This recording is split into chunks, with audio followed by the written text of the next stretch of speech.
Liberdade, querida liberdade.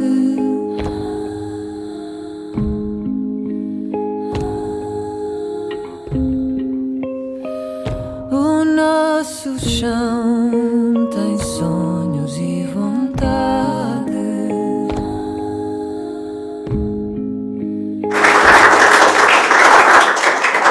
Olá, muito boa tarde a todos. Primeiramente, então, quero agradecer a vossa presença nesta conversa que vamos ter aqui durante cerca de uma hora e meia, sobre o tema da mulher e o feminismo antes e depois do 25 de Abril. Como o professor falou há pouco, que é uma iniciativa inserida no ciclo comemorativo dos 50 anos do 25 de Abril, levado a cabo pelo Comissariado Cultural da FEUP. Para esta conversa, vamos então contar com a presença de 3 mulheres, nomeadamente a doutora Ana Gomes, que nos acompanha online. Boa tarde. A doutora Ana Gomes é licenciada em Direito pela Faculdade de Direito de Lisboa, jurista, ex-diplomata, política, comentadora televisiva e uma cara bem conhecida de todos nós.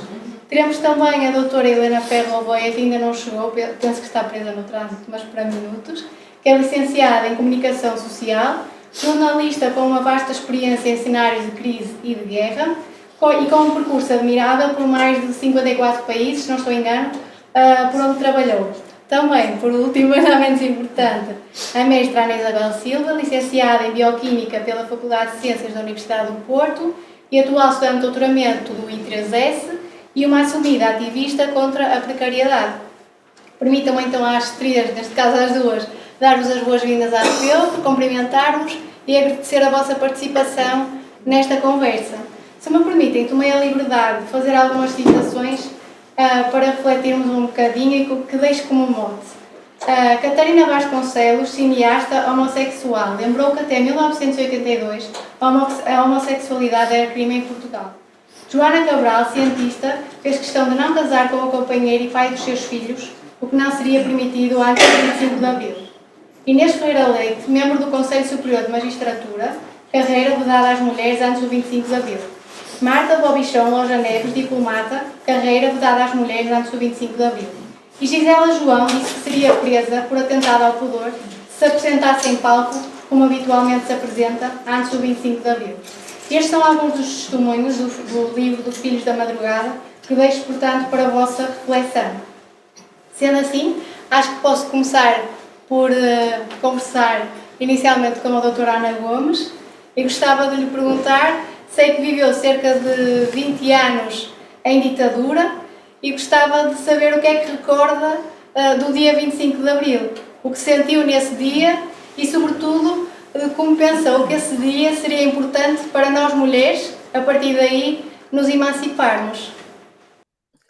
Olá, muito boa tarde a todos e a todas. Tenho muito prazer em estar aqui nesta conversa, neste debate convosco sobre este tema. Só tenho pena de não poder estar presencialmente, mas foi exatamente por defesa de uma razão que se prende com a defesa dos direitos das mulheres que me vi impossibilitada de me deslocar ao Porto. Participei hoje como testemunha num julgamento de uma ativista política, uma mulher, uma jovem mulher ativista política, Renata Câmara, que foi alvo de uns insultos e de umas manifestações de ódio e de ameaças à sua integridade física por parte de 2 neonazis conhecidos, e ela, em defesa dos seus direitos e de todas as mulheres, porque o fundo daquilo era um insulto para mulheres de diversas formações políticas de esquerda, decidiu acionar um processo contra estes indivíduos e eu fui, portanto, uma das testemunhas e logo marcaram o julgamento para hoje. E, portanto, é esta a razão porque não estive no Porto e acho que é uma razão importante. 50 anos depois do 25 de Abril temos mulheres jovens e de todas as idades, porque eu também me senti atingida, a serem vítimas de manifestações execráveis, machistas, de ódio, com ameaças violentas. São insultos, uma troca de insultos no Twitter, em que ela era individualizada para ser prachada, digamos, com um tratamento prostituição forçada, o que devia acontecer a todas as gajas de esquerda. Bom, é de facto triste que 50 anos depois, de alguma maneira, esta gente se sinta capaz de levantar a cabeça e de fazer este tipo de insultos e de incitamentos à violência e ao ódio de género, o que quer dizer que o tema de hoje é realmente mesmo muito pertinente. É um combate que está longe de estar terminado, não obstante os enormes progressos que nós fizemos graças ao 25 de Abril de 1974. Sim, eu vivi 20 anos em ditadura, tinha 20 anos no ano de 1974 e a primeira coisa que costumo dizer, até por causa da minha profissão como diplomata e depois como membro do Parlamento Europeu, é que quando eu vejo uma ditadura eu reconheço-a. Estive em várias situações, em várias partes do mundo, em que embora me quisessem apresentar a situação política do país, de determinados países como uma transição para a democracia, ou portanto um processo em mutação, mas eu, exatamente graças à experiência de ter vivido 20 anos sob a ditadura e sob a repressão da ditadura em Portugal, eu quando vejo uma ditadura reconheço-a. E há uns elementos essenciais que fazem toda a diferença. E talvez o primeiro dessas diferenças é a liberdade de expressão. Nós vivíamos sob a censura antes do 25 de Abril. Não se publicava muita coisa, nós habituávamos a ter que ler nas entrelinhas dos jornais, havia livros proibidos, havia discos proibidos, havia filmes proibidos, e os que não eram proibidos eram frequentemente truncados, cortados, e as pessoas não só se censuravam, e eram objeto de tanta censura, havia uma censura, o chamado lápis azul instituído, mas autocensuravam-se. Eu talvez a primeira consciência que tenha de mim como participante, como cidadã e participante na vida política, é talvez aos 13 anos, um dia em que eu, à mesa, em casa, faço um comentário crítico sobre Salazar e a minha mãe me manda sair da mesa. E eu sabia que a minha mãe pensava aquilo, ou até pior. Mas mais tarde vim a perceber, na altura, obviamente saí da mesa com grande indignação, porque fui posta fora dela, mas que o cuidado da minha mãe era o de muitos pais, pelo país fora, era que os filhos não expusessem o que se podia discutir dentro de casa sobre o regime, porque isso punha toda a família a um tremendo risco.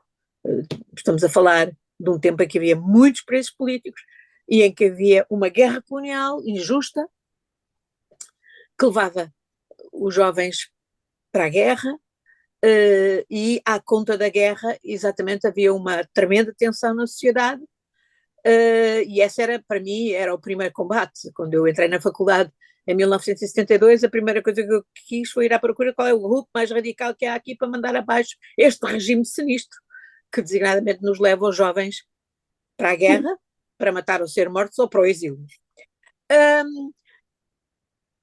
Só nessa altura talvez é que eu tive consciência de que, enfim, nos tempos seguintes, que essa liberdade que ganhámos com o 25 de Abril se ia também repercutir nos direitos, nos meus direitos como mulher. Porque talvez até aí eu de alguma maneira tivesse sido poupada a sentir-me limitada como mulher, não era essa a educação que tinha em casa e era encorajada para tudo me ser acessível. Mas de facto havia muita coisa que não me era acessível. E designadamente a carreira que acabei por escolher. E eu própria, eu só pude ser diplomata e só pude fazer o concurso para o MNE em 1980, porque em 1975 um ministro dos negócios estrangeiros chamado Mário Soares decidiu abrir a carreira diplomática às mulheres. Era uma das carreiras que estava vedada. E não era a única, havia outras carreiras que estavam vedadas às mulheres, e uma, por exemplo, absolutamente significativa, é as magistraturas. as carreiras de juízes e magistrados do Ministério Público estavam vedadas às mulheres. E é curioso que hoje a maioria dos operadores nestes dois setores são mulheres. A diplomacia é um pouco diferente a situação. Isto tinha tudo a ver também com o facto de a mulher ter de facto um estatuto diminuído. As mulheres não votavam, ou só votavam aquelas que eram chefes de família, portanto as mulheres casadas em que o marido era o chefe de família, não é? Com o marido, normalmente não votavam, não podiam votar. As mulheres precisavam de uma autorização, por exemplo, para ir ao estrangeiro, uma autorização de marido, e talvez o lado mais sinistro, digamos, nas liberdades pessoais, era o facto de não haver divórcio de casamento religioso. E a maior parte dos casamentos eram religiosos, e, portanto, havia milhares e milhares de famílias com a vida estragada, porque as relações pessoais se tinham estropiado e as pessoas não se podiam separar, e pior ainda, os filhos que nascessem de uma outra relação eram os chamados filhos ilegítimos, porque à face da lei, as crianças, ainda mesmo antes de nascerem, já eram classificadas como filhos legítimos e ilegítimos. E não é por acaso que logo a seguir ao 25 de Abril, uma das mais espontâneas reivindicações populares que eu vi desfilar nas ruas do país era a dos cidadãos que queriam que o governo, que o novo governo renegociasse a concordata com o Vaticano de maneira a possibilitar que houvesse divórcio de casamentos religiosos e que se, obviamente, eliminasse essa sinistra distinção entre filhos legítimos e ilegítimos. E só veio acontecer, bom, a negociação veio acontecer pelas mãos de um ilustre socialista, então Ministro da Justiça, Francisco Salgado Zenha, mas com a Constituição da República Portuguesa de 1976 que estabelece a igualdade de todos perante a lei, e, portanto, é abolido o conceito de filhos legítimos e ilegítimos, embora até tenha que se esperar até 77 para isso depois também ter tradução na lei penal e na lei civil. Mas, de qualquer maneira, a Constituição fez, obviamente, toda a diferença. E depois, eu diria, vou dar 2 ou 3 indicadores que eu acho que fazem, também mostram, no fundo é o indício, são indicadores do atraso da nossa sociedade, mas que se refletiu particularmente na vida das mulheres e no atraso das mulheres, que sobre esse lema que agora alguns querem ressuscitar do Deus, Pátria e Família, eram obviamente mantidas à margem do trabalho, não obstante a guerra colonial ter de trazer muitas mulheres, designadamente para a administração pública, para substituir os homens. Mas isso era, digamos, negado em termos de direitos às mulheres. Nós tínhamos em 1970 uma taxa de analfabetismo geral no país de mais de 25%, e a taxa das mulheres analfabetas era obviamente superior, era mais de 31%. Em 2021, olhem a diferença, temos 3,1%, comparando com os mais de 25% de 1970, e temos ainda a taxa das mulheres analfabetas maior, mas bastante dramaticamente reduzida, ao nível de 3,9%. E ao mesmo tempo sabemos que nesse mesmo ano de 2021 nós atingimos um recorde da nossa população, 60%, com o ensino secundário completo. População entre os 25 e os 64 anos de idade, dos quais 56% são homens e 64% são mulheres. 64% são mulheres. É fantástico. Portanto, como as mulheres recuperaram relativamente às taxas de analfabetismo para os 64% do ensino secundário. E hoje sabemos que na maior parte das nossas universidades, todos os cursos são mulheres. Enfim, e o número de estudantes hoje multiplicou-se por 7 em 1974, ano do 25 de Abril. Tínhamos cerca de 58 mil alunos no ensino superior e em 2021 tínhamos 7 vezes mais. A saúde é outra área que nos dá um claro indicativo também das diferenças. Não havia Só nas grandes cidades é que havia hospitais, na maior parte das pequenas cidades e vilas não tinham hospitais, tinham pequenos postos de previdência ou de curativos, havia algumas classes profissionais, os bancários, os militares, os funcionários públicos que tinham os serviços de previdência. Hoje temos um Serviço Nacional de Saúde com mais de 900 unidades de saúde, 32 mil médicos, sabemos que precisamos de mais, 8 mil médicos de família, tínhamos em 2021, 8 mil médicos de família. Sabem quantos é que tínhamos em 1974? Nem um. Nem um. Mortalidade infantil era outra área onde nós fizemos um progresso extraordinário e sem dúvida isto está ligado à criação do Serviço Nacional de Saúde e a programas específicos para o combate à mortalidade infantil. Em 1970 tínhamos 55 mortes por mil crianças nascidas. Fomos progressivamente descendo e em 2022 temos 2,6 mortes por mil e éramos em 2022 o 19º país do mundo em mortalidade infantil, o que é, de facto, um progresso extraordinário. Podia falar-vos da água canalizada. Quem é que ia cartar a água para a maior parte das casas? Só 40% de habitações em 1970 é que tinham água da rede pública. 26% das habitações abasteciam-se em fontanários. 34% não tinham água, não tinham acesso nenhum à água canalizada.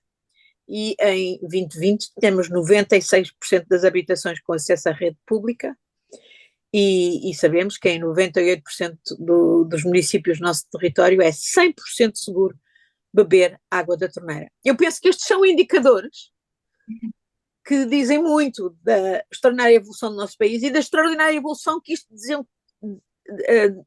representou para as mulheres e para a liberdade das mulheres, não só serem cidadãos com direitos e terem e poderem também organizar-se de maneira a participar no mercado de trabalho, como hoje participam, sabendo nós, no entanto, que temos ainda grandes desafios pela frente, porque o fosso salarial é uma realidade a todos os níveis, incluindo nas profissões mais qualificadas, incluindo ao nível, por exemplo, da direção do ensino universitário, onde há os chamados tetos de vidro, porque as grandes questões têm a ver exatamente com a partilha de tarefas na relação pessoal, na vida familiar, e sabemos que ainda cabe à mulher a segunda jornada de trabalho em quaisquer circunstâncias, e se alguém tem que deixar para trás a carreira, muitas vezes são mulheres, e portanto há aqui um longo trabalho a fazer por parte de cada um de nós, cidadãos, mulheres e homens, também das autoridades. Por exemplo, a questão do fosso salarial, obviamente que já podia estar minorada se houvesse intervenção das autoridades de fiscalização de trabalho e se houvesse exigência de transparência, em particular a todas as empresas, porque sabemos que é sobretudo nas mulheres com trabalhos menos qualificados que são também as maiores vítimas do fosso salarial e, portanto, a intervenção dos poderes públicos é decisiva. Não temos suficiente, mas esperemos que em resultado destes debates como este, ganhemos consciência e passemos a exigir que de facto os poderes públicos façam aquilo que é absolutamente indispensável para levar à prática as boas leis que temos, mas que frequentemente não são aplicadas. Obrigada, doutora Ana. E obrigada também por este choque de realidade, que acho que é importante para nós percebermos realmente aqui as diferenças que se verificam, não é? Ana, agora, tu um bocadinho de uma geração já diferente, queria também te perguntar o que é que tu achas da importância, ou que o 25 de Abril teve de importante para nós mulheres, e também o que é que te leva, apesar de jovem, em mostrar-te sempre o teu lado feminista e a apoiar os direitos das mulheres. Bem, antes de mais, obrigada, Ana, que este debate está cheio de Anas também. Ana Gomita, Ana Gomes, é um prazer partilhar este painel com a Ana Gomes e com a Helena Ferro Gouveia. Obrigada a todas cá estão, e agradecer à FEUP a organizar estas comemorações do 25 de Abril e colocar o feminismo também como parte dessas mesmas comemorações, porque a verdade é que o 25 de Abril, como a Ana Gomes explicou muito bem, trouxe-nos imensas mudanças, eu acho que a Ana Gomes é jurista e, portanto, conseguiu-nos mostrar algumas das mudanças formais que existiram, nomeadamente ver o acesso ao divórcio, podermos sair do país sem autorização do marido. Trouxe também algumas mudanças culturais, mas mudanças essas que demoram mais tempo a serem aplicadas, e acho que ainda temos um grande caminho por fazer. Dizer só que, e a Ana Gomes falava disso, da sua experiência como mulher durante o 25 de Abril, há muitas experiências de mulheres durante o 25 de Abril e agora, que dependem também muito da classe social a que pertencem, se estavam ou não na faculdade, mesmo agora sobre o acesso à água, o acesso a saneamento, sabemos como isso também dependia das condições económicas que tinham no momento e que têm agora. Sabemos também ainda há muita gente que não tem saneamento ou que não tem água em casa, relativamente perto do Porto. E eu sou de uma zona que é chamada Val do Ave, que é populada por várias empresas, principalmente têxtil, porque a razão é porque ficavam ali perto do rio e, portanto, era fácil que os resíduos fossem libertados para o rio sem ter que fazer grande tratamento, e por isso ao longo desse rio foi-se populando várias empresas, principalmente têxtil, depois a tinta podia ir para o rio. E essas empresas têxtil eram compostas principalmente por mulheres, com salários muito baixos, antes do 25 de Abril, muitas vezes colocavam lá os filhos com salários ainda mais baixos, mas a contrapartida era que quando os filhos fossem mais velhos, pelo menos tinham ali emprego assegurado e, portanto, começavam a trabalhar muito novos. E sabemos que as mulheres eram muito maltratadas nessas empresas, nomeadamente quando tinham que ficar até mais tarde a trabalhar, tinham sempre uma saída escondida para poderem fugir do patrão e não serem por eles apanhados. Quem cresceu nessa região conhece muito bem todas essas histórias. E, portanto, eram mulheres de uma classe social muito mais baixa, que tinham de fazer um percurso até chegar ao trabalho brutal, não é? Eu acho que basta perguntarmos às nossas avós. Aliás, há uns anos estava muito curiosa sobre como é que era a vida nessas fábricas, e havia uma fábrica em específico sobre a qual eu tinha muita curiosidade, e perguntava num domingo, à hora do almoço: "Avó, por acaso conheces alguém que tenha trabalhado nessa fábrica?" E ela respondia-me: "Conheço, eu." E muitas vezes não sabemos as histórias das nossas avós, e se começarmos a conversar com elas, contam-nos coisas bastante interessantes. Aliás, nessas fábricas foi quando começaram também a nascer algumas creches, não é? Porque havia tantas mulheres que havia essa necessidade das creches. Eu acho que o 25 de Abril trouxe-nos todas essas... Olá! Estava há pouco a dizer que era um prazer partilhar o painel consigo, Helena, e com a Ana Gomes. Bem-vinda! Bem-vinda! Olá, boa tarde, Ana. Boa tarde a todos e a todas. Tivemos todas essas mudanças formais com o 25 de Abril, e cultural tinha-se a ideia de que, pronto, isto com o tempo já lá vai. E nós temos aqui diferentes gerações representadas, e eu acho que sou da geração do já lá vai. Portanto, à partida, quando chegamos a pessoas com 20, 30 anos, fizemos todo este caminho durante 50 anos e, portanto, naturalmente há uma progressão que agora podemos usufruir dela. Só que este já lá vai não chegou completamente. Temos ainda várias áreas em que é preciso alterar. Uma das que mais me choca, tanto a nível da percepção que eu tenho pessoal, mas também do que os dados nos mostram, é em relação à divisão das tarefas domésticas. Achava-se que, bem, naturalmente, as novas gerações que têm muito mais informação, os novos casais já fariam a divisão das tarefas domésticas de forma igual. Há um estudo da Comissão Europeia que nos mostra que essa divisão continua a acontecer, o gap não diminuiu assim tanto, e acho que pessoas da minha idade que vêm agora casais a casar ou irem viver juntos conseguem perceber que isso ainda não mudou. E normalmente quando se fala sobre isto, há muita ideia de que nós temos, e houve durante este tempo, que nós temos que educar as mulheres e que as mulheres têm que fazer essa mudança, e todas temos que ser ativistas e falar sobre isto, mas eu acho que estamos na altura de falar para os homens.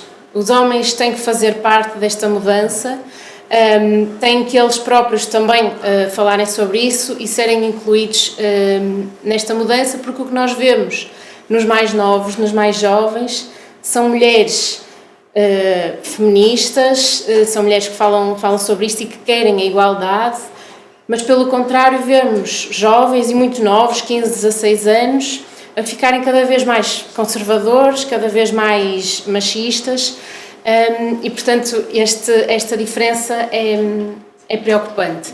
Vemos também como o já lá vai não chegou em termos de agressão que as mulheres sentem diariamente. Tivemos a violência doméstica como crime público, não foi o 25 de Abril que trouxe isso, foi mais tarde, mas a cultura de entre marido e mulher não se mete a colher ainda existe, e aqui a classe social e o sítio onde nascemos também tem uma influência muito grande, porque sabemos que em sítios menos perto das grandes cidades ainda existe essa mentalidade, tanto das pessoas não denunciarem, mas também quando as pessoas denunciam, a polícia, enfim, ou fecha os olhos ou leva o agressor à mãe, ou não age como deve agir. E também nas questões do salário. As mulheres foram ocupando e bem espaços de poder e foram também, como dizia Ana Gomes, estudando mais, e agora somos a maioria no ensino superior, mas esta diferença no salário é maior quanto maior for a educação que é necessária para o emprego em questão. E isto é preocupante porque significa que não podemos dizer que com os anos isso vai diminuindo, não é? Porque se com os anos as pessoas vão tendo mais educação e vão estando em cargos mais altos, esse gap salarial vai-se alterando. E eu acho que neste debate não queria que fosse monopolizado pelo livro atual que toda a gente anda a falar, que foi escrito por meia dúzia de pessoas, mas que nas últimas semanas tem monopolizado a comunicação social, mas eu acho que ele é um retrato sobre aquilo que muitos querem manter. E dizia a Isabel Moreira muito bem num debate com o Paulo Otero, que é a tentativa de manutenção do poder por parte desses grupos privilegiados. Mas eu acho que adjacente a isso também está uma ideia de que as mulheres realmente fazem parte de um grupo inferior. E nós temos aqui uma jurista, uma pessoa da comunicação social, eu sou neurocientista e por isso gostava de falar um bocadinho sobre esta ideia de as mulheres serem inferiores, de haver empregos que devem ser especificamente para homens e para as mulheres, não é? As mulheres têm mais empatia, falam mais, os homens têm uma capacidade analítica maior, são melhores para a matemática, para as engenharias, e eu gostava de vos falar um bocadinho sobre isso. Nós na ciência passamos por um período que agora acho que ninguém se revê, não é? Portanto tivemos um avanço enorme. Nós tivemos uma cientista que foi responsável por descobrir e ter um estudo extraordinário sobre a plasticidade do cérebro, não é? Esta ideia de que o cérebro consegue ser plástico e adaptar-se às circunstâncias da vida. Antes não se achava isso, achava-se que era praticamente imutável, mas viu o seu contributo para a ciência ser reduzido e, portanto, o seu nome não foi lá colocado, ou o responsável por supervisionar a produção de insulina Também só usou o seu apelido no artigo, porque assim não se percebia, achava-se que era homem e era mais facilmente publicada. Mas esta ideia de que há áreas para homens e áreas para mulheres, infelizmente persistiu e continua a persistir, e tivemos o reitor de Harvard, por exemplo, quando foi confrontado com o facto de no seu mandato o tenure, as posições de tenure serem muito mais homens do que mulheres, dizer que não era uma questão de preconceito, era simplesmente as mulheres não tinham tanto jeito para as ciências e a matemática. E quando eu falo de feminismo, gosto sempre de trazer a bibliografia e trouxe-vos aqui alguns livros, e um deles é de um neurocientista muito importante. Aliás, são os protocolos que eu faço no laboratório, muitos vêm dele, infelizmente já morreu, que é o Ben Bars, que fez a sua carreira toda com Barbara Bars. E aos 40 e poucos anos, ele era neurocientista em Stanford, e aos 40 e poucos anos fez a transição para o homem, e diz que nunca foi tão respeitado. Nunca foi tão respeitado na academia. Aliás, até à frente dele criticaram o trabalho da Barbara Bars. E é um livro bastante interessante. Ele também tem um artigo na Nature em resposta aos comentários do reitor de Harvard, chamado Does the Gender Matter? Será que o género interessa? E eu acho que vos queria dizer aqui, e que ele diz isso nesse artigo, é que não há qualquer evidência científica que mostre que os homens podem estar mais inclinados para as engenharias, apesar de estarmos numa faculdade que tem muito mais homens do que mulheres. É mais uma percepção de... Agora estamos quase... já estamos quase para. Sabe-se que o crescermos com os modelos, os role models, o sentirmos que somos capazes de fazer alguma coisa importa mais do que o sexo em si, e somos todos tão diferentes que o género por si só não é uma boa variável em relação a isso. E também por isso trago um livro da Gina Rippon, que é uma neurocientista britânica. O livro é um bocado grande, fiquei um bocado espantada quando o recebi. Parece um livro de faculdade, mas já o li, e desmonta todos esses mitos. Aliás, ela fala de uma ideia, nunca tinha ouvido, de que as mulheres gostam mais do cor-de-rosa, porque quando os homens iam à caça, as mulheres ficavam a apanhar os blueberries e aquelas frutas, e portanto isso fez com que tivessem mais inclinação, mais inclinação para o cor-de-rosa. Mas apesar de querer deixar esta ideia clara de que não há essa diferença, há em alguns aspectos, o que eu quero dizer há esta ideia de que nós somos diferentes, homens e mulheres, que é errada. Não que sejamos todos iguais, somos todos diferentes, e o género por si só não é uma boa variável.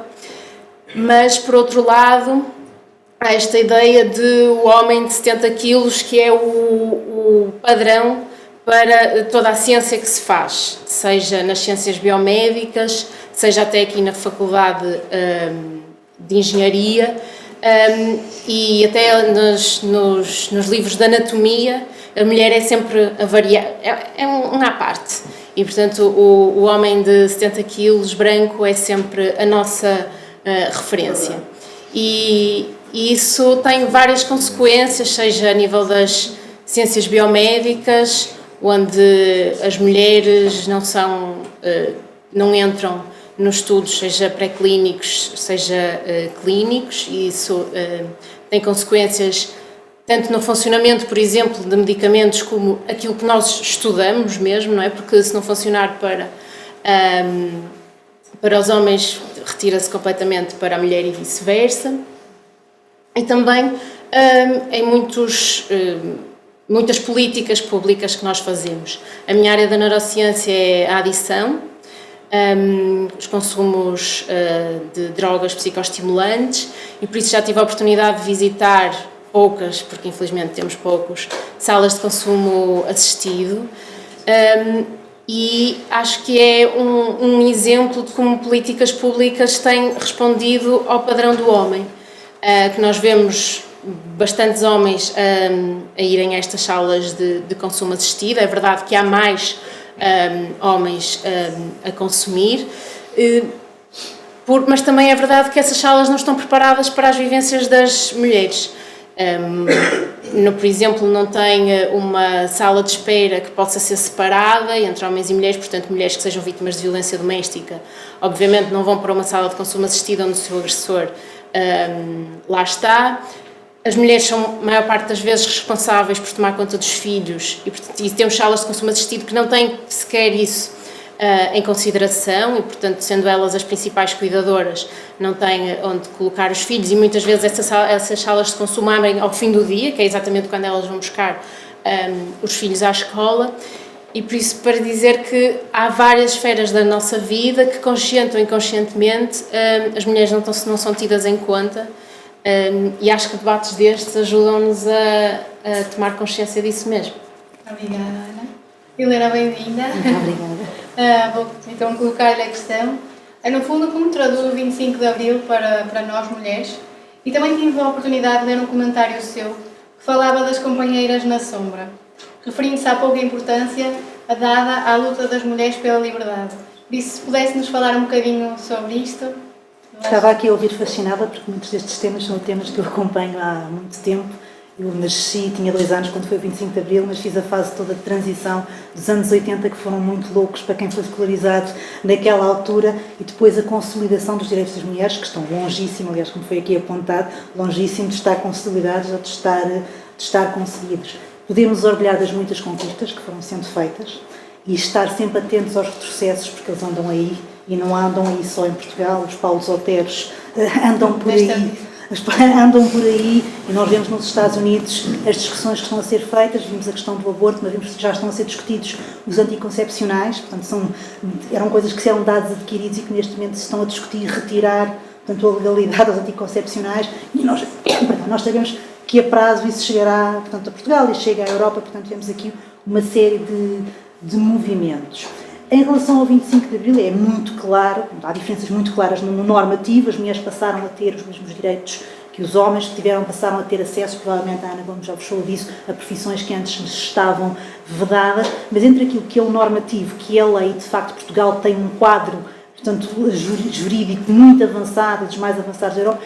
A questão é entre a norma jurídica e depois a praxis.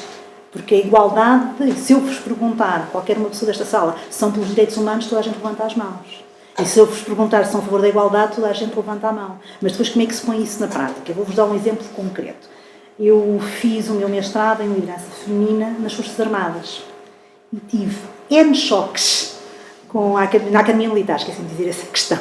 E tive imensos choques, portanto, com algumas das pessoas que lá estavam, e alguns dos professores, porque a maioria dos professores eram militares de carreira e depois havia professores civis. E eles tinham, uma das áreas que eu queria estudar era a mulher na frente de combate. Estava tudo bem ter a mulher na posição de apoio, na posição de cuidadora, na logística, na condução de caminhões, até como oficial estava tudo bem. A partir do momento em que nós falávamos em posições de combate, todos eles me diziam, mas as mulheres são muito sensíveis, as mulheres não conseguem matar, quando depois toda a ciência contrariava aquelas ideias que são pré-conceitos, que assentam muito nesta ideia de papel de género, portanto, o que é atribuído à mulher, o que é atribuído ao homem. E depois, só muito recentemente, vocês não têm ideia, nós temos mulheres nas Forças Armadas desde os anos 90, mas, portanto, nós ainda não temos mulheres nem nos comandos, não temos mulheres nos fuzileiros, não temos uma série de... Tivemos em 2018 a nossa primeira general, em 2019 a nossa primeira submarinista, neste momento temos 2 mulheres generais. Mas havia muito, apesar de, do ponto de vista legal, as mulheres terem os mesmos direitos que os homens, dentro das Forças Armadas, só para dar aqui um exemplo, o certo é que a prática ainda não reflete isto, portanto, ainda há aqui um caminho também, portanto, a fazer. Uma área que eu também conheço bem, que é a área da comunicação social, e é interessante que nós temos mais mulheres jornalistas que homens. e são aquelas que se licenciam mais, que têm mais doutoramentos, as pessoas às vezes não têm essa ideia, mas há mais mulheres doutoradas a fazer comunicação social. Mas depois vamos olhar para aquilo que é as direções ou os centros de poder. Os centros de poder estão no masculino e continuam a ser masculino. O que depois faz com que problemáticas como a violência doméstica sejam tratadas ou sejam remetidas para o interior das páginas, ou sejam maltratadas, e maltratadas do ponto de vista conceptual. Nós continuamos a ver títulos como fulano de tal matou por ciúmes, não matou nada por ciúmes, o ciúme não é aqui uma categoria, portanto, continuamos a ter ainda, são pequeninos se quisermos, nós já não temos uma discriminação ativa, mas temos uma quantidade de machismos, micromachismos, mesmo que inconscientes, que continuam a enviesar aquilo, pronto, que é a realidade. E apesar de 50 anos sobre o 25 de abril terem decorridos, nós não podemos pensar que uma sociedade muda de um momento para o outro, porque não muda. E muitos daqui, sobretudo os mais antigos como eu, lembram-se da célebre frase: o 25 de abril não foi feito para homossexuais nem putas, desculpem. Mas é mesmo isso. E, portanto, esta mentalidade, fez-se a revolução, concedeu-se a liberdade, mas a liberdade não era para toda a gente. E, portanto, demorou-se muito tempo para se irem fazendo conquistas. E depois há sempre esta questão do poder. Houve sempre um conjunto de pessoas no poder, do sexo masculino, e que não gostam de ver esse poder, portanto, ser ameaçado. O poder, a tomada de decisão, a tomada de influência, continuam a não gostar. E por isso é que há estes movimentos, às vezes mais conservadores, que vêm, curiosamente, sempre de uma elite. Porque nós não vemos ali, portanto, homens que sejam, se quisermos, de uma classe social mais baixa. Não, vemos sempre uma elite preocupada e a querer remeter a mulher para o seu papel de cuidadora, para o seu papel de mãe, que aliás é uma decisão individual, cabe a cada mulher decidir se o quer ser ou se não quer ser, mas portanto temos aqui, 50 anos depois, voltamos aqui a ter discussões quando a nossa igualdade não está de todo, portanto não está de todo garantida. E isso foi uma coisa que eu ao longo da minha vida fui lutando. Eu sempre fui feminista, tive uma mãe feminista, tem uma história de vida muito engraçada, porque se casou por procuração à revelia do meu avô, mas casou-se e depois disse que um dia antes de ir embora, vou para a Guiné. E foi ter com o meu pai à Guiné, que o meu pai foi militar, e portanto fui lá ter com ele. Eu nasci lá vários anos depois, mas sempre foi uma mulher muito independente, ensinou-me a ser independente e tornou o meu pai naquilo que era um feminista precoce. Porque uma das coisas que eu me lembro, o meu pai, quando eu tirei carta aos 19 anos, na minha geração não era comum, não sei que hoje em dia toda a gente tira, na minha geração não era comum. O meu pai disse-me: sim senhora, vais tirar a carta, mas a primeira coisa que tu vais aprender é o que é um motor, como é que mudas um óleo e como é que mudas um pneu. E eu agradeço-lhe isso até hoje.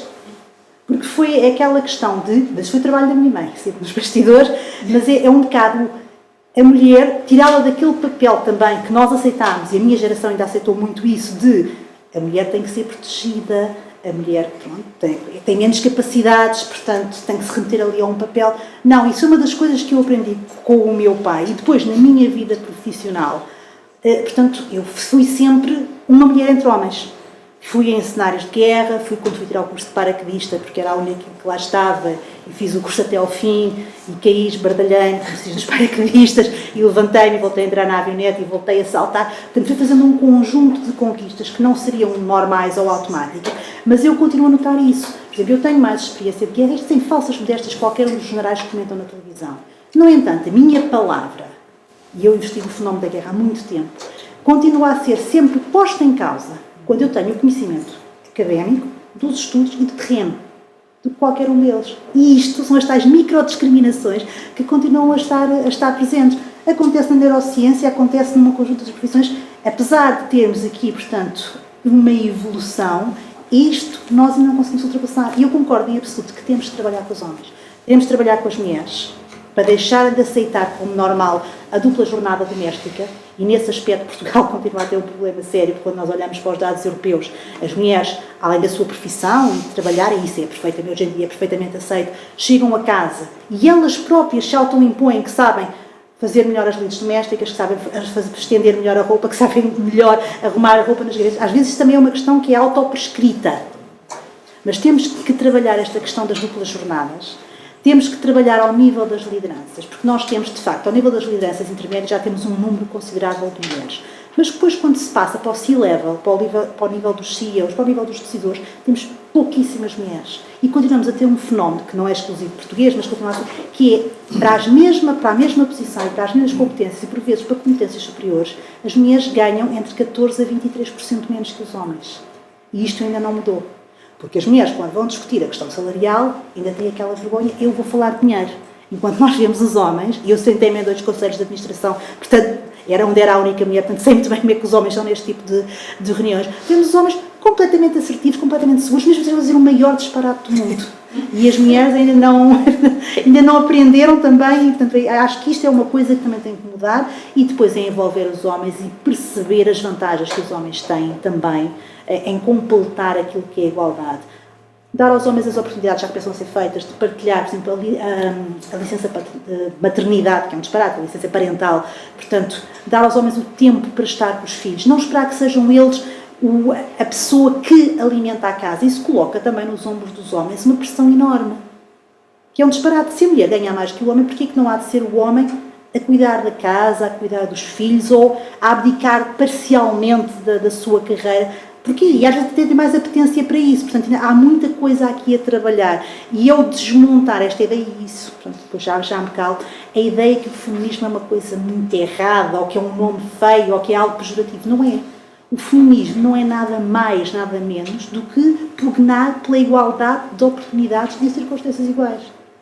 Eu sei que depois há umas correntes radicais, essas coisas todas, mas o feminismo em si, ou pelo menos a linha feminista na qual eu me inscrevo, é de querer. Não é querer ser mais que os homens, ou ter mais, é perante as mesmas qualificações, ter as mesmas oportunidades. É não ver a nossa palavra como mulher desvalorizada. É não ter que assistir diariamente aos micromachismos, é não ter que assistir diariamente a isto, que já não é pela minha geração, mas é pela geração das minhas filhas, pela geração das minhas netas, e porque depois, se nós formos então aos estudos, está demonstrado que empresas com diversidade têm melhores resultados económicos, que mulheres nos conselhos de administração conseguem, de facto, ter resultados, porque depois, têm outras características. Eu concordo que o género não é a diferença, mas há aqui um conjunto de características, vivências, portanto, e isso traduz naquilo que são resultados práticos, e o que as empresas querem é ter lucro. E as empresas mais lucrativas são empresas que têm uma aposta na diversidade. E não é à toa que nós agora ouvimos falar, portanto,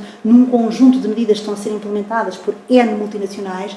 Não é só para fazer pinkwashing, também existe o pinkwashing, mas é porque isso tem resultados concretos. Portanto, o que eu diria, fazendo um balanço, 50 anos, avançámos muita coisa, mas temos um caminho grande ainda a fazer. Não podemos pensar que os dados estão adquiridos, porque temos uma lei que é boa, porque no normativo não há discriminação, porque vemos mulheres por todo lado. Elas até conduzem, elas até são engenheiras, elas até são piloto, portanto... Mas, portanto, é dar a oportunidade, porque, por exemplo, uma coisa que onde eu noto a discriminação, nós não temos educadores de infância, ou praticamente não temos educadores de infância. Porquê? Quase nenhum. A minha mãe é educadora de infância e acho que tem um ou dois que encontrou durante... Sim, se calhar há homens que até tinham gosto, até teriam, gostariam de fazer... E os que há são um bocado... mas é isso mesmo. Portanto, que se é válido perguntar-se porque é que não há mulheres noutra profissão, porque é que não há homens noutra profissão. Portanto, é todo um trabalho ainda social que tem que ser feito e de forma a conquistarmos a liberdade para todos e para todas. Basta ver a discussão que houve quando tivemos uma Ministra da Defesa, não é? Em 2020. Sim, qualificadíssima. Uma pessoa que estuda defesa, que tem N livros publicados, que foi diretora do Instituto de Defesa Nacional, da qual eu sou auditora também. Portanto, uma pessoa qualificadíssima. Mas dizia-se em tempos de guerra agora, se calhar. É uma mulher coitadinha, não é? Aliás, olha, pegando na guerra, ainda bem que me deu aqui essa...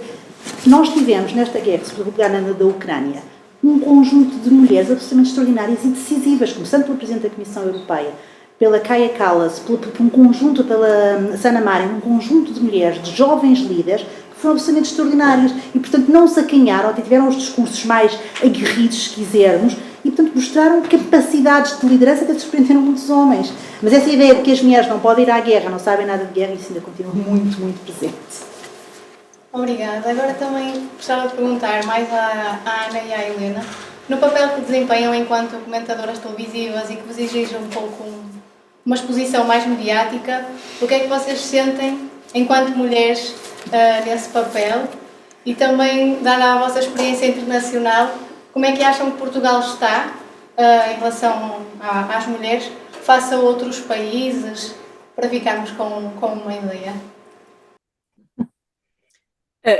Para mim, aproveito para saudar a Helena, que já não vejo há muito tempo, e naturalmente todas as outras participantes. E, e, e como é que me vejo? Bom, eu acho que a diferença, eu senti que, sem querer, tinha assumido um papel, digamos, de role model, quando estive na Indonésia e tinha que explicar aos portugueses o que é que estávamos a fazer no processo que levou, portanto, ao referendo de Timor. Isso, eu estava a seguir instruções do meu ministro, o ministro Jaime Gama, que me tinha dito quando eu fui para lá, o povo português tem que compreender este processo, portanto você tem que falar aos jornalistas. Não era nada hábito os diplomatas, homens ou mulheres, falarem com os jornalistas. Portanto, você tem que estar permanentemente disponível para falar com os jornalistas, porque as pessoas têm que compreender o que é que se vai passar. E, portanto, dê cara, fala. E, ao fazer isso, eu percebi que, porque comecei a receber imensa correspondência, que não vinha para mim diretamente em Jakarta, mas vinha para mim no Mené, e de lá mandavam-me, de mulheres, de jovens mulheres, diziam, eu não sabia que uma mulher podia ter essa profissão, que interessante, como é que lá chegou? E foi isso que me determinou, ao fim dos 4 anos que cumpri em Jakarta, a aceitar um convite que nessa altura recebi para passar, digamos, à vida política ativa como militante de um partido e para a direção do partido do PS. Porque achei que justamente a visibilidade que aquela tarefa me tinha dado tinha sido um incentivo para muitas jovens pensarem na profissão que eu tinha como diplomata, e eu percebi que, sem querer, me tinha tornado, digamos, num role model, e podia também pôr isso ao serviço de encorajar mais mulheres a virem para a política, porque senti que essa era uma questão absolutamente decisiva. E não é só uma questão de ser o nosso direito. A Helena falava um bocadinho dos direitos humanos, é o nosso direito, é um nosso direito humano, de facto, por levarmos a sério a igualdade de direitos, mas é porque faz toda a diferença. Faz toda a diferença ter o olhar, a experiência, as capacidades de uma mulher, que não é melhor nem pior que o dos homens, como diziam, mas que é a experiência daquela pessoa, daquela mulher, e que não pode, obviamente, também ser indiferente ao próprio contexto social, e em que faz toda a diferença, de facto, para a eficácia até das missões diplomáticas ou, por exemplo, na área da segurança e da defesa, faz toda a diferença. Ter mulheres em números significativos, uma massa crítica, a olharem para os problemas e a procurarem soluções que também correspondam às perspectivas e aos interesses das mulheres. Isso não há ninguém que vá fazer pelas mulheres. Não há ninguém que vá fazer pelas mulheres. E, portanto, nós temos que assegurar que há massa crítica e para resolver todo o tipo de problemas. E, por exemplo, eu que tive, aliás, o prazer de prefaciar um livro da Helena sobre mulheres na guerra, dizia isso mesmo, é que as questões da paz e da guerra são demasiado importantes para deixarmos só nas mãos dos homens. E eu até digo-te mais, que eu sou de esquerda, que é demasiado importante para ser deixado só na mão da direita. Eu acho que é uma questão que também tem que ser da esquerda.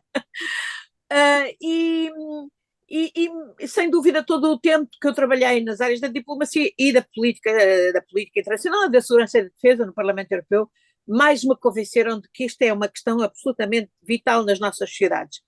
Agora, nós não podemos ter ilusões de que temos um combate que não, enfim, estamos a ver, falavam há bocadinho dos Paulos Oteros desta vida, não é? Que nos querem todos reconduzir ao estatuto de donas de casa, outra vez. Sabemos que, por exemplo, uma luta, eu há bocadinho não falei, mas outra luta que foi decisiva para a minha geração, para todas as gerações, foi a luta pelo direito à IVG, portanto, pelo aborto, que não é por acaso que é justamente erigida como tema essencial no combate hoje que as forças reacionárias e de retrógradas que querem voltar a fechar as mulheres, digamos, num estatuto que não é aquilo que obviamente nós queremos. E portanto este é um combate todos os dias que nós temos que fazer em todos os momentos. Eu lembro-me, há bocadinho a Ana Isabel falava do Val do Ave e do trabalho das mulheres no Val do Ave, das crianças. Eu lembro, por exemplo, o grande trabalho que foi convencer os políticos do nosso país que nós tínhamos que combater o trabalho infantil. Porque eles não queriam combater o trabalho infantil. Isto já depois do 25 de Abril, porque achavam, é uma questão cultural. É uma questão cultural, é como os direitos das mulheres, é uma questão cultural, mas as culturas mudam-se, as mentalidades mudam-se. E eles têm que perceber que realmente é essencial mandar as crianças à escola em vez de as ter nas oficinas, nas garagens, a cozer sapatos ou trabalhar, enfim, em pequenas outras tarefas ligadas à indústria têxtil. Eu lembro-me de uma mulher que não obstante já ser super qualificada, estou a falar de Elisa Ferreira, a nossa atual comissária, uma mulher do Norte, eu suponho que foi das primeiras economistas doutoradas no estrangeiro, em Inglaterra, em economia, que teve, aliás, um papel absolutamente chave em representação da CCDR Norte, exatamente na limpeza, na reconversão do Val do Ave, em todos os sentidos, na despoluição do rio Ave, etc. E por esse trabalho extraordinário que ela fez, teve imenso reconhecimento, e a certa altura foi convidada para ser a número 2 da AIP, da Associação Industrial Portuense, pelo então presidente, que era um doutor ou engenheiro, Lugero Marques. E ela estava, obviamente, calhada para isso, mas de repente engravidou. E rapidamente o convite caiu e ela foi substituída por um homem e ficou célebre nessa altura ela ter dito publicamente,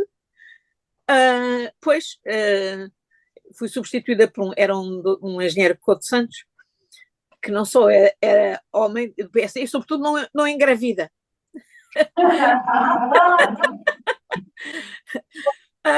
Imaginem, portanto, este é um combate sempre, é um combate que temos que fazer sempre. E sim, nós temos um papel-chave, porque nós temos absolutamente que educar, da mesma maneira que educamos as nossas filhas para saber as tarefas de casa, os homens também temos que os educar a eles também, o básico de tudo. Eles têm que saber fazer, da cozinha a fazer a cama, a lavar a louça, o que for preciso.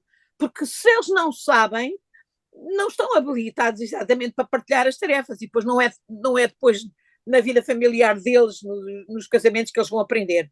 Esta é uma questão realmente cultural em que nós mulheres temos absolutamente também contribuir para a mudança de mentalidades. A Ana Isabel deu-nos aí 2 interessantes sugestões de livros, fiquei com muita curiosidade.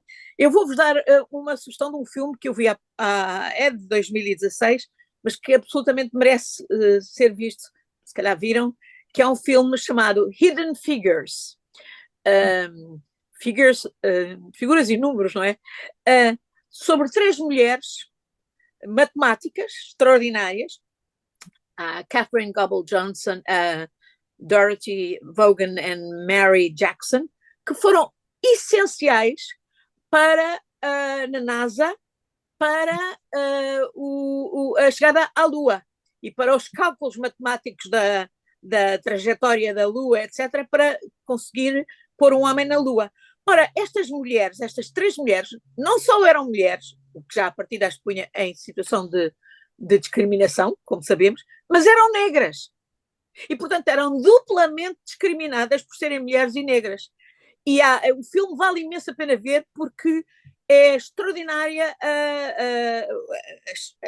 enfim, as vicissitudes do dia a dia, como, por exemplo, não ter uma casa de banho que fosse acessível a mulheres, e neste caso havia também discriminação racial, portanto, a negros, nas instalações onde elas tinham que fazer os cálculos e o tempo que perdiam, etc.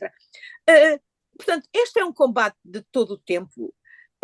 Nós não podemos perder de vista, em quaisquer circunstâncias, em qualquer área em que trabalhemos, nós mulheres temos que perceber que se não formos nós a bater pela defesa dos nossos direitos, dos direitos das nossas irmãs, aqui o conceito de sisterhood, em inglês, acho que, ou de sorority, faz toda a diferença, é realmente essencial, porque nós vemos que a Old Boys Network existe sempre, mesmo não assumida, existe sempre.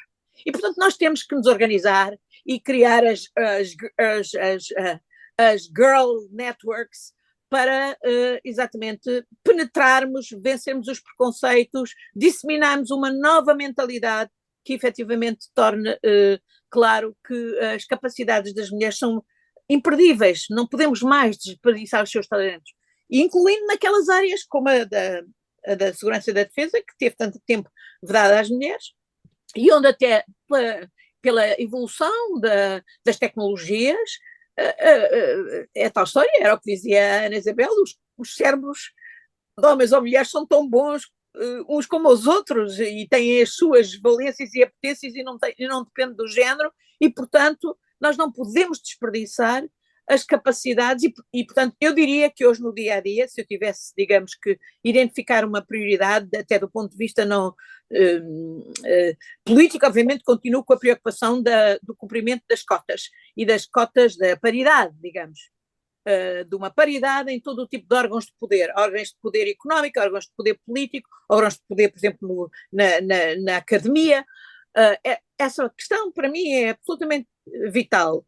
E o conceito de paridade é aquele que me parece-me mais equilibrado, não menos de 40% e não mais de 60% de qualquer um dos géneros. Mas, sem dúvida que nós temos que impor isso, porque ela já está na lei, mas frequentemente não é cumprido. Há determinados setores onde não são cumpridos. Uma questão essencial, já disse há pouco, e até na linha do que também outras amigas disseram, o combate à desigualdade salarial é vital e ele passa pela transparência, por exigirmos transparência e fiscalização às empresas, porque, como foi dito, são sobretudo mulheres de tarefas menos qualificadas que são as principais vítimas do fosso salarial e, portanto, nas tarefas da segurança e da defesa nós temos absolutamente que exigir a participação de mulheres e, portanto, eu diria que a outra prioridade, além da paridade, é Women in Tech. Women in Tech, mais do que nunca. Eu vou pegar aqui, numa das minhas vidas, eu também faço parte do Advisory Board das Women in Tech, que é uma organização internacional que visa trazer mais mulheres, portanto, às STEAM, e acho que é fundamental, nós ainda temos aqui um déficit muito grande, e o cérebro da mulher é igual ao do homem, portanto, aí nem sequer não se pode falar em força física, porque não é preciso força física para pensar, e concordo em absoluto com a Ana. Vou só contar aqui duas anedotas muito rápidas que têm a ver com as mulheres na segurança e na defesa e a importância de termos mulheres, por exemplo, em missões de paz. Eu vou-vos contar um episódio que se passou com a cooperação militar alemã no Afeganistão, em Mazar al-Sharif. A cooperação militar alemã estava lá e construía poços para as populações locais, estava lá na aldeia, e de tempos a tempos os poços, eram explodidos. E eles sempre muito preocupados, são os talibãs, são os grupos rebeldes, são IEDs. Até que descobriram nada disso. Quem estava a fazer explodir os poços eram as mulheres daquela comunidade. E porquê? Porque eles, na sua bondade, acharam que ter os poços ali ao pé de casa era ótimo, só se esqueceram de ouvir as mulheres. E o único espaço de liberdade que aquelas mulheres tinham era aquela hora e meia, em que elas iam até ao sítio onde havia água, estavam a fazer ou lavar a louça ou lavar a roupa, podiam conversar livremente e depois voltavam.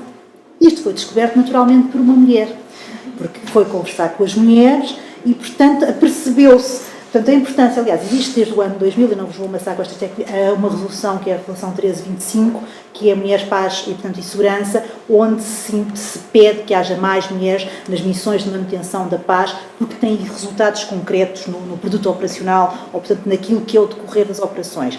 Depois há uma série de diretivas da NATO. A última é de 2017, portanto, onde se pede a questão do género e se considera o género nas missões da NATO pela eficiência e pela eficácia, não estava a acontecer nada. Até que em 2017 eles decidiram responsabilizar os comandantes. E de repente a questão de género passou a ser muito importante. Pronto, isto é uma anedota. Uma segunda anedota que também é real. Portanto, quando as mulheres entraram para as Forças Armadas, nos anos 90, houve que fazer uma adaptação das instalações militares. E então, a dada altura, alguém se lembrou, bem, mulheres, as mulheres precisam de bidés. Então, há uma cabeça brilhante que resolve mandar construir uma fila de bidés, lado a lado. Obviamente que não perguntou a nenhuma mulher, nem sequer passou pela cabeça que nenhuma mulher faz a sua higiene íntima ao lado de outra pessoa ou ao lado de outra mulher e em fila. E isto é um episódio que por acaso está contado num dos livros da antiga Ministra da Defesa, da professora Helena Carreiras, quando se dá conta que realmente, pronto, pensou-se nas mulheres, mas não se pensou que as mulheres militares podiam engravidar, portanto não havia fardas que comportassem a gravidez, porque não se pensou nesse pequeno detalhe, não havia botas militares também 36, porque jamais as mulheres teriam, portanto houve aqui um esforço, e isso às vezes é importante perguntar às mulheres, são anedotas, nós rimos, mas portanto, isto depois tem um impacto portanto, prático muito grande, e também está estudado, por exemplo, os processos de paz, e isso a Ana é especialista, quando são... Portanto, ou quando envolvem mulheres, sejam da comunidade, sejam nas negociações, duram 10 a 15 anos mais do que os processos de paz negociados só por homens. Isto está tudo estudado, é a ciência, ponto assim. Agora, referindo o meu papel como comentadora, tem sido também um bocadinho de role model, porque também tenho tido muito feedback de mulheres e de mulheres novas que vêm falar comigo e que vêm agradecer por dar voz. E não é fácil ter a exposição pública que se tem. Além de todo o trabalho que implica o comentário, sobretudo quando se quer fazer um comentário, portanto, diferenciado e qualificado, que é diferente da conversa de café. Quando se está a fazer análise, eu gosto mais de falar em análise do que comentário, temos uma exposição pública muito grande e nós mulheres somos vítimas de ataques sexistas muito grandes.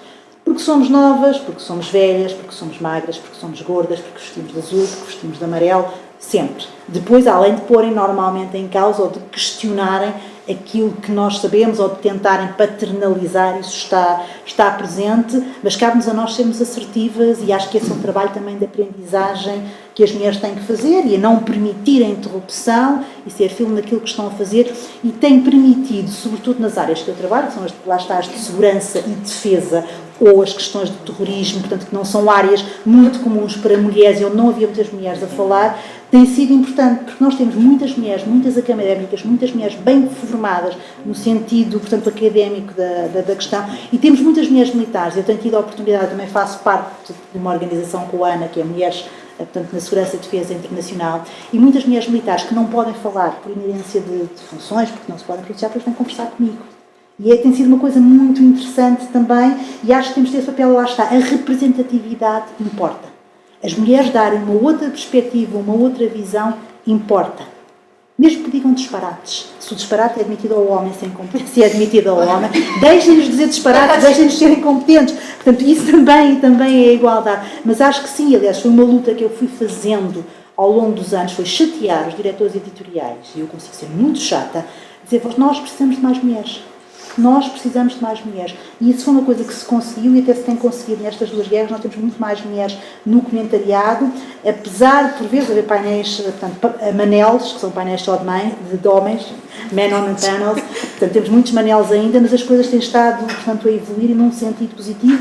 E acho que mulheres como a Ana, mulheres como eu, outras mulheres que estão no comentariado, também têm contribuído para dar visibilidade à mulher e a mulher na sua diversidade. Nova, menos nova, mais bonita, menos bonita, de esquerda, de direita. Aliás, é uma das coisas que eu acho interessante e a Ana vai me permitir, da nossa amizade. A Ana é uma pessoa de esquerda e de uma esquerda bem à esquerda, eu sou uma pessoa de direita moderada, mas conseguimos estabelecer aqui pontos e ter aqui debates importantes e lutar por causas comuns. Numa altura em que há tanta radicalização de discurso, há tanta falta de moderação, há tanta falta de construção de pontos, acho que isso também é importante e acho que isso é possível e que ajuda à luta de todos e de todas. Obrigada. Posso dizer só uma coisa sobre isto, sobre a representatividade? Também estava num debate há uma semana, há 2 semanas, e uma pessoa que estava no painel dizia que a irmã era arquiteta e que estava com o professor a construir um edifício, então o professor teve uma ideia incrível que era pôr uma ponte de vidro, toda espelhada, toda de vidro, transparente, para atravessar 2 edifícios. E ela disse, professor, isso é muito bonito, espetacular, mas e se nós formos de saia? Não é muito visto alguém estar em baixo a ver-nos. Isto para dizer que a representatividade é muito importante, mesmo na forma como as cidades são construídas, não é? Também há aqui outro livro, é o último livro que eu recomendo por ver, que é da Carolina Pérez, que é Mulheres Invisíveis. Para mim é um dos melhores livros sobre feminismo. E ela tem uma parte sobre as cidades feministas, como é que nós podemos construir uma cidade que responda às necessidades das mulheres. Por exemplo, uma coisa que nunca é falada nas autárquicas ou nas cidades, que é ter casas de banho, não é, públicas, acessíveis a qualquer mulher ou a qualquer pai ou mãe que vá com os filhos passear e possa ter uma casa de banho limpa para estar com os filhos, mas também sentir-nos seguras. Ou, por exemplo, acho que foi em Miami, quando houve um furacão, a equipa de reconstrução da cidade era quase toda feita de homens e construíram os bancos, os edifícios da Câmara, as empresas, etc., e esqueceram-se dos jardins de infância. E por isso essa necessidade de ter mulheres é muito importante. Aliás, ela começa o livro a dizer: a limpeza da neve pode ser sexista, em que havia um movimento de cidades feministas e os homens que limpavam a neve diziam: pelo menos connosco elas não se metem. E claro que elas se meteram com eles e foram fazer um estudo sobre as prioridades de limpeza da neve, se beneficiam os homens ou não, e mostrava-se que beneficiava os homens, porque eles são os principais que se deslocam para o trabalho de carro. Elas muitas vezes deslocam-se por transportes públicos, e há outros exemplos. Por exemplo, em Barcelona, quando se criou pela primeira vez, e agora o Porto tem, não é por acaso que o andante, quando se compra um bilhete, ele funciona não para uma viagem, mas durante uma hora, porque a maior parte das viagens das mulheres não é feita só uma viagem, é feita por várias paragens, porque têm que cuidar de familiares, ou porque não fazem o trabalho para lá e para a viagem para lá e para cá. E só uma parte sobre o que foi dito. Eu acho que nós temos que educar as mulheres sobre pedir os aumentos salariais, sobre imporem, sobre dizer aos homens que se têm que habituar a ouvir as mulheres caladas na televisão. Mas só na televisão. Exato.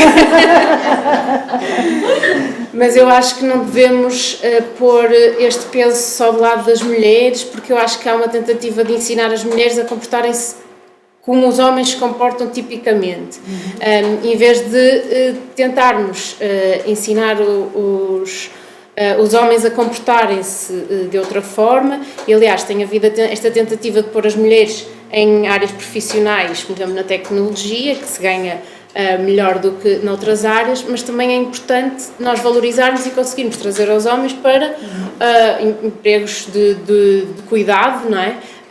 E também perceber porque é que os empregos que são mais femininos são normalmente mais mal pagos. E isso vê-se, por exemplo, na ciência, porque a esmagadora maioria das pessoas na ciência são mulheres. Aliás, eu trabalho num dos maiores institutos portugueses e diria, sei lá, 80% ou 90% são mulheres, apesar de depois, quando vamos para cargos de topo, são praticamente homens, mas é também um emprego em Portugal muito precário. E a verdade é que a ciência em países... Eu não sei qual é que vem primeiro, não é? A ciência em países em que os investigadores há mais homens, a investigação é menos precária. Ou então posso dizer, onde a investigação é menos precária, temos mais homens. Não sei qual será primeiro, mas vemos, por exemplo, França e Alemanha, onde a precariedade é menor, temos mais homens na ciência.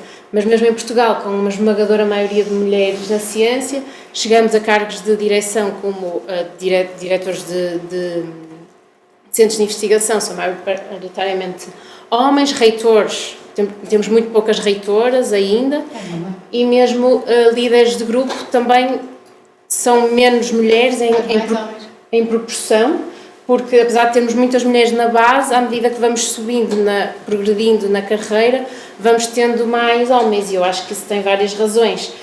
Uma delas é esses tais role models, as mulheres acharem que não vão conseguir chegar a isso, mas também a maternidade, não é? Porque chega a um ponto da vida em que a maternidade atrasa na carreira. Não sei se me querias fazer alguma pergunta. Não, concordo, eu também sou investigadora, também concordo com o que disse aí. Eu agora pergunto ao público, não sei se querem fazer perguntas, intervenções. Eu fazia só uma notazinha. Já vi que agora na Faculdade de Engenharia há bastantes mulheres, não é? Não sei qual é a porcentagem, mas fico muito contente com isso. E já agora dou uma nota. Eu já tinha 30 anos no 25 de Abril e frequentei ainda a Faculdade de Engenharia da Rua dos Bragas. E eu estava nas relações externas da Faculdade de Engenharia e recebia muitos grupos antigos de alunos, ex-alunos da faculdade. E uma das coisas mais curiosas que aprendi nessas recepções aos antigos alunos é que a Faculdade de Engenharia da Rua dos Bragas, que foi criada exclusivamente já como uma escola de engenharia, não tinha casas de banho para alunas. E as primeiras alunas que foram para a Faculdade de Engenharia tinham que ir pedir, por favor, a uma vizinha em frente da Rua dos Bragas para ir à casa de banho. E quando se perceberam que os colegas já se tinham dado conta disso e que aquilo era motivo de chacota, foram finalmente falar com o diretor e dizer: "Sr. Diretor, nós temos que ter uma casa de banho para senhoras." E foi assim que se criaram as primeiras casas de banho na Faculdade de Engenharia da Rua dos Bragas. Ali atrás, acho que também. Sim. Não sei se é melhor ou não. Pode sim, sim. Eu estava só a fazer uma introdução dizendo que a luta das mulheres, na minha ótica, e se calhar a maioria das pessoas, não é algo distante. E, como disseram na introdução, que é algo que nunca está terminado, é preciso sempre fazer mais. Tanto que, ainda ontem, por exemplo, eu e os meus colegas, num debate na Faculdade de Economia, ouvimos um alto dirigente de um partido, da Iniciativa Liberal, a dizer que os homens não participavam mais das tarefas em casa porque não tinham tanto jeito. Também não temos de dar jeito. As mulheres são vítimas de violência doméstica, mas deviam responder a mesma moeda. Eram menos remuneradas porque escolhiam carreiras que pagam mal. E, inclusivamente, uma estudante depois perguntou porque é que o trabalho dos homens, como trocar uma lâmpada ou mudar o óleo do carro, não era contabilizado como trabalho doméstico. E pronto, depois a pergunta vem nesse sentido, de que a situação das mulheres, a situação frágil das mulheres é mais evidente, por exemplo, no caso de guerra. Por exemplo, eu vi uma notícia que dizia que nos 6 meses de guerra, mas não foram 6 meses, mas nos 6 meses de guerra em Gaza, 10 mil mulheres foram mortas, 6 mil mães, 19 mil crianças são órfãs. E sofrem de fome catastrófica, sem acesso a alimentos, água potável e saneamento. E pronto, gostava de saber como é que é possível que isso ainda aconteça e como é que... Posso responder? Isto não devia fazer isto, mas vou recomendar o meu livro Mulheres na Guerra, porque um dos assuntos que trata é precisamente a violência sexual em contexto de guerra. Desde a antiguidade clássica até agora, o corpo da mulher é considerado um despojo, ou seja, pode ser usado por quem vence, portanto, as guerras, ou é usado como arma de guerra, quer nos conflitos africanos, quer nos conflitos europeus. Assistimos a isso na Ucrânia, assistimos agora quando houve o massacre de 7 de outubro, e portanto a violência está sempre presente. As mulheres e as crianças são as principais vítimas da guerra, claramente. Em relação a esses números, e eu nesse aspecto tenho uma posição muito clara, porque acompanho este conflito desde os anos 90, conheço ambos os lados do conflito, estive em Gaza, estive a dar aulas a mulheres palestinianas, conheço muito bem aquela região e sei como é que esses números são calculados. Então vamos lá olhar, agora isto não tem a ver com mulheres, mas também tem a ver com mulheres e tem a ver com a procura de um discurso político que não seja propagandístico. Nós temos um número de vítimas que é dado pelo Ministério da Saúde e é controlado como movimento terrorista. Aceite, classificado quer pelos Estados Unidos, quer pela União Europeia, como movimento terrorista. Recentemente, há 2 semanas, esse próprio movimento terrorista, e vocês podem me procurar, são palavras deles, não são minhas, chegaram à conclusão que das tais 33 mil vítimas, há 11 mil que não podem ser, portanto, contabilizadas porque eles não conseguem, não existem. Portanto, reduziríamos o número para 20 mil. Nós temos aqui... Não sei se é produtivo fazer aqui uma Não, mas deixa-me só acabar isto, porque isto importa também, porque também põe em causa a questão das mulheres e das crianças. Deixa-me só acabar aqui. 20 mil. Depois temos, do lado israelita, podemos acreditar ou não, a afirmação que desses 20 mil, entre 8 a 12 mil serão militantes do Hamas, o que nos reduz os números a cerca de 10 mil. Mas o problema é que os israelitas conseguem dar a documentação que os palestinianos não conseguem. Os palestinianos não, o Hamas. Eu não confundo palestinianos com o Hamas. Reduz este número a 8 mil pessoas. Se nós retirarmos as mortes naturais, e temos aqui uma simples que acontece normalmente, o número reduz-se. Depois vamos olhar para aquilo que é a estrutura demográfica, portanto, na faixa de Gaza, e se calhar esses números reduzem. Com isto eu não estou a dizer que não tem morrido um número horrendo de mulheres, não tem morrido um número horrendo de crianças. Está a decorrer uma guerra, e as guerras, infelizmente, são assim. Agora, se nós quisermos ser racionais, a guerra na Ucrânia dura 2 anos. Nós ouvimos hoje, portanto, os ucranianos a darem do número de crianças mortas nesta guerra, que dura 2 anos, com bombardeamentos diários, situar o número de crianças mortas em cerca de 500 e poucas crianças. Portanto, se calhar nós devíamos pensar também, porque todos nós queremos que aquela população receba ajuda e que as mulheres recebam ajuda que não estão a receber, porque depois lá está, quando há a distribuição de ajuda humanitária, eu tive em vários processos de distribuição de ajuda humanitária, quem vai à frente são os homens. E vocês também podem ver isto nas imagens. Acontece em Gaza, mas acontece nos conflitos africanos, acontece nos conflitos, portanto, asiáticos. São os homens e depois o que sobra chega às mulheres. Portanto, pegando naquilo que disse, é verdade que as mulheres continuam a ser as principais vítimas da guerra, seja por via da violência sexual, seja porque são as cuidadoras, aquelas que têm a responsabilidade pelas famílias, seja porque são discriminadas naquilo que toca, portanto, à ajuda, ou porque ficam para trás, ou porque têm menos força, ou porque são consideradas inferiores e, portanto, têm menos ajuda. Isso continua a acontecer, não tenho dúvida. Só queria pôr aqui esta questão dos números, porque para mim é importante. Depois cada um fará a pesquisa que quiser, isto está tudo disponível, mas convém nós pensarmos, numa época em que é tudo tão rápido, tão mastigado, nós temos tanta desinformação, e não é só neste conflito, mas este conflito é um conflito muito especial, muito complexo, que mistura religião, que mistura uma zona do globo, que teve colonialismos vários, teve várias potências que misturam. Portanto, aqui é um conflito que se presta a muita desinformação, a muito ruído. Queria deixar aqui isso claro, dando toda a razão que as mulheres, obviamente, continuam a ser. Só fazer um par que eu ainda tenho esses números, são das Nações Unidas. Os números das Nações Unidas não são das Nações Unidas, são da UNRWA. Por exemplo, fala-se na destruição total da faixa de Gaza. Vá à unidade das Nações Unidas, já que aqui é citada por satélite, e a destruição total de Gaza são 18%. Quando nós comparamos, e vou ser muito racional, quando nós comparamos estes números com as destruições feitas noutros conflitos, basta olhar para a Síria, basta olhar para o Afeganistão, que também foram os americanos, portanto fomos nós ocidentais que lá estivemos, basta olhar para o Iraque para perceber que as destruições rondaram os 80% a 90%, falamos de 18%. É horrível? É. São dados das Nações Unidas, são dados por satélites, podem ser consultados. Nós temos uma agência especial das Nações Unidas, que é a UNRWA, que tem cerca de 90% a 95% de palestinianos, e a informação é dada por palestinianos. Eu trabalhei com eles. Portanto, não vou dizer mais nada em relação a este conflito, eu estive lá, trabalhei com eles. São todos terroristas, os palestinianos? Não são todos terroristas os palestinianos, mas há muitos terroristas entre os palestinianos, desculpa. A maior parte. Eu gostava de só dizer o seguinte. Historicamente, sem dúvida que em todos os conflitos, e em particular em conflitos em que temos que comove uma população civil, é evidente que o número de mulheres e crianças é avassalador, digamos, entre as vítimas da guerra. Mas também é verdade que a narrativa das guerras muitas vezes omite o papel das mulheres. Omite, pura e simplesmente. Por exemplo, Timor, nós não falamos das mulheres. E a resistência de Timor, a resistência nas montanhas e a resistência não se podia ter feito sem as mulheres. Elas eram os canais de sanguíneos, digamos, de comunicação, de encaminhamento dos víveres, de resistência.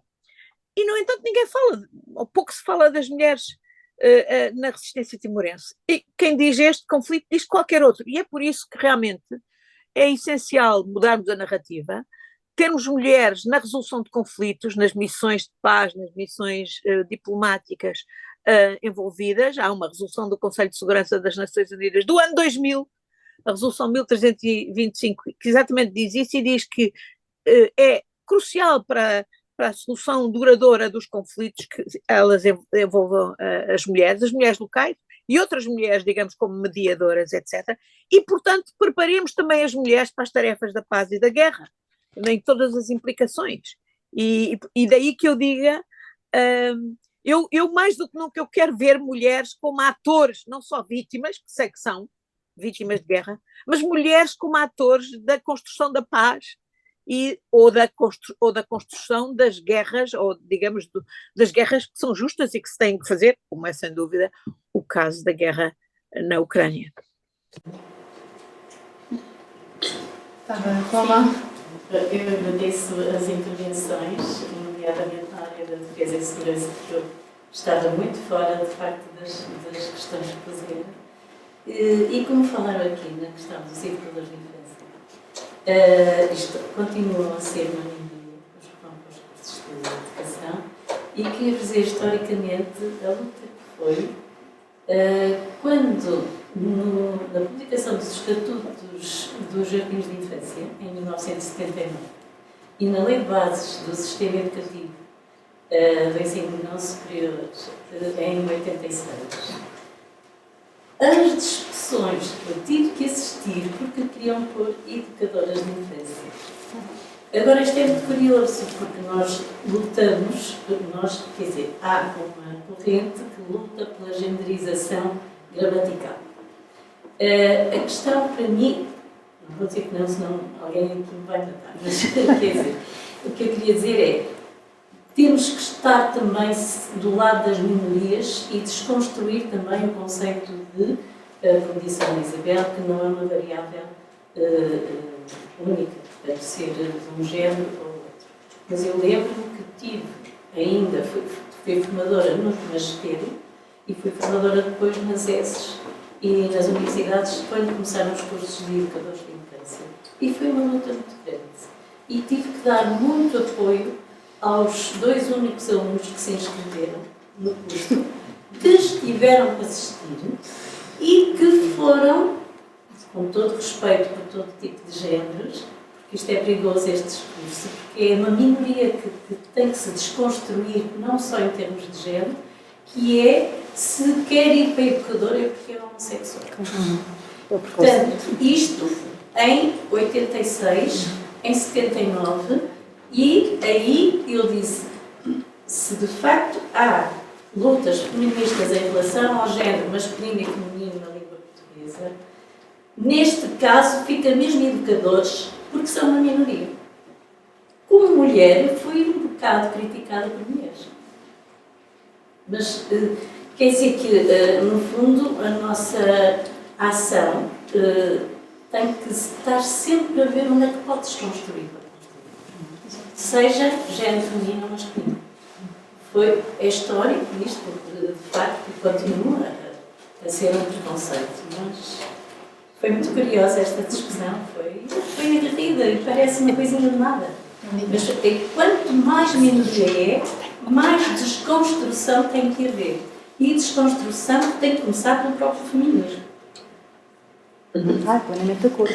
Quando se cai depois é os backlashes que nós temos, quando fazemos uma luta que depois é extremada, sem termos as bases assentes, porque elas ainda não estão interiorizadas, caímos no perigo do extremismo. Portanto, a construção de pontes parece-me, podemos ter opiniões diversas, mas a construção de pontes e haver aqui um equilíbrio parece-me ser sempre o melhor caminho para suprir as desigualdades. E por acaso é engraçado estar a dizer isso, que eu tenho uma neta na escola e eu tenho um professor primário, que é um senhor de 2 metros, porque é alemão, ela está na Alemanha, e é giríssimo que os miúdos gostam imenso dele, e ele é uma pessoa que não é, podia ser homossexual, não é? Posso responder?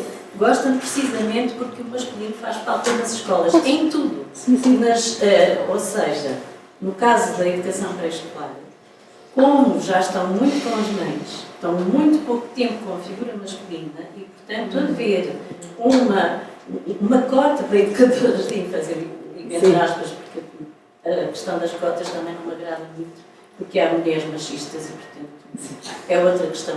Isso era outra discussão. Deviam ser entrevistadas antes de qual era o tipo de mentalidade que tinham. É um bocadinho diferente ter X números como deputados ou deputadas, etc. Portanto, é curioso porque os meninos, quando calha de ser um educador, que é muito raro, geralmente podem ser auxiliares de educação, já está a acontecer, e fazem vínculos muito interessantes precisamente porque brincar com um masculino é diferente de ter o cuidado da mãe, digamos. São situações interessantes. O mesmo acontece na profissão de professores quando, em reuniões, por exemplo, de professores, quando a maioria são mulheres, também não é muito fácil. Eu peço desculpa, alguém me vai notar aqui à saída mas eu estou sempre, ponho acima de tudo isto a desconstrução do que é preconceito. E então era tentar que isso seja transversal a todas as discussões. Eu gostei muito deste comentário porque, aliás, eu sou educador social, a minha turma de licenciatura tinha 75 mulheres e 4 homens, e quando eu comentei isso com os meus amigos disseram, bem, podem haver mais gays como tu, e há uma forte probabilidade disso acontecer. Agora imaginem em 79 e 86. Pois, isso ainda acontece agora, tem muita piada, e mais piada tem. Havia, pronto, de facto, há poucos educadores sociais em contextos de IPSS, em contextos de cuidados de pessoas dentro da terceira idade e tudo o que isso está associado. E havia um professor homem de educação social que dizia que era preciso cotas masculinas para haverem mais homens dentro das próprias IPSS para se fazerem valer. Ora, as mulheres professoras fizeram um estudo muito bem fundamentado e compreenderam que o problema não era esse. Colocado o mesmo currículo, com as mesmas valências, havia 3 vezes mais possibilidade do homem ser contratado em detrimento da mulher. Portanto, é mesmo um espaço de estereótipos que está associado e que os homens não querem ocupar. Porque não há nenhum entrave do ponto de vista profissional um educador social exercer. Pelo contrário, temos muitas facilidades porque em contextos de crianças vulneráveis há crianças do sexo masculino que mais facilmente falam apenas com homens porque têm papéis de género associados àquilo que aprendem em casa e tudo mais. Portanto, não há entraves. Há uma mentalidade horrível por parte dos homens que não têm que ocupar esses espaços. E só um segundo comentário. Falavam aqui sobre a NASA, acho que é uma história interessante, quando mandaram uma mulher para o espaço, durante uma semana lhe deram 100 tampões, porque pronto, achavam que uma mulher precisava de 100 tampões para Obrigada. Eu acho que podemos fechar. Eu só tinha uma pergunta muito breve para vocês. Eu tenho mesmo que sair. Tudo bem. Era só se tivessem que caracterizar a mulher em 1974, hoje e no futuro, que palavra é que utilizariam? É muito breve. Em 74, vou começar que eu tenho que me ir embora. Sim. Presa, hoje semi-livre e no futuro espero vê-la totalmente livre, em plenitude. Obrigada. Adeus a todos, foi um gosto, eu tenho que fugir, que tenho que ir para o outro lado. Eu não sei se... A pergunta, importa-se repetir? Sim. Que palavra serviria para caracterizar a mulher em 1974, nos dias de hoje e no futuro? Bem, em 74 era oprimida, mas era a mulher como era o homem, só que a mulher em maior grau de opressão. Hoje, livre, mas a ter que continuar o combate, a ter que continuar consciente do combate. E amanhã, não sei, eu acho que vai depender muito das gerações que cá andamos hoje, das diferentes gerações, se de facto assumirmos que este combate é nosso, como foi das mulheres que se bateram e algumas perderam a vida para nós chegarmos onde estamos hoje.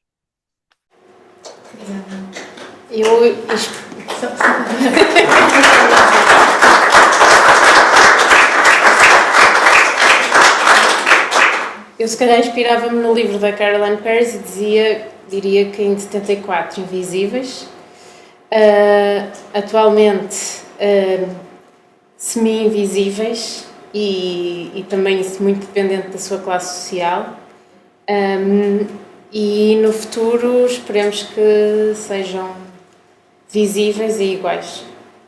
Obrigada. Obrigada.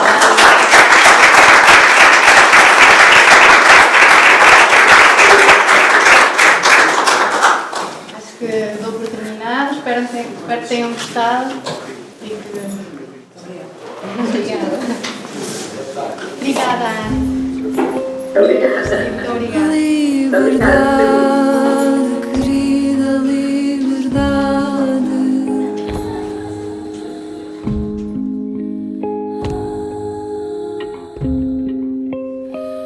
O nosso chão